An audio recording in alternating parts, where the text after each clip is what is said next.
Il faut aller se promener en Cisjordanie pour se rendre compte de la situation. Moi, j'y étais récemment en vacances, j'ose dire, pour voir.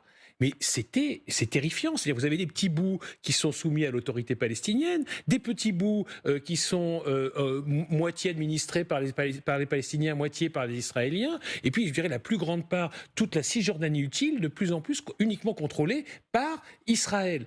Et des colons qui s'installent partout. Une violence, un racisme. Et là, pour le coup, là, je parle vraiment sérieusement, un apartheid qui est mis en place. On voit très bien d'ailleurs sur cette carte Voilà. que la présence palestinienne a été grignotée au fil du Exactement. temps par Donc, des implantations israéliennes. je veux dire que la cocotte minute en Israël, c'est la Cisjordanie. Ça peut exploser à chaque instant. Et c'est un miracle que ça n'ait pas encore explosé. Ce qui est très curieux, c'est que ça soit venu de Gaza et pas de la Cisjordanie. Parce que là, les gens sont humiliés en permanence. Alors, je fais une petite parenthèse, mais je renverrai à une série remarquable, une série israélienne qui s'appelle Fauda.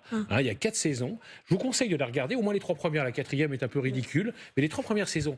Et ça vous montre que les Israéliens, comment se comportent les Israéliens. On se croirait, alors pour le coup, véritablement en Afrique du Sud. Ils les considèrent vraiment comme du bétail, ils les maltraitent, ils rentrent effectivement dans les maisons et ils dessinent des croix.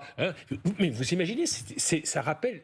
Pour nous, Français, ça nous rappelle quand même l'occupation allemande et le mépris à l'égard des gens qui étaient occupés. Donc là, Israël joue vraiment avec le feu. Et ce qui s'est passé à Gaza n'a été possible que parce que l'armée était en Cisjordanie pour protéger des colons d'extrême droite qui, tous les jours, tuent des civils. Je répète, tuent non pas des terroristes, mais des civils pour leur piquer leurs terres. Il faut se rendre compte du truc. Moi, c'est un miracle que ça n'ait pas encore explosé. Donc là, Israël devrait faire très attention. Et là, je pense que sur la Cisjordanie, personne, je dis bien personne, ne peut soutenir Israël. C'est un territoire occupé que Israël aurait dû depuis longtemps évacuer. Israël a juridiquement, diplomatiquement, humainement tort en Cisjordanie.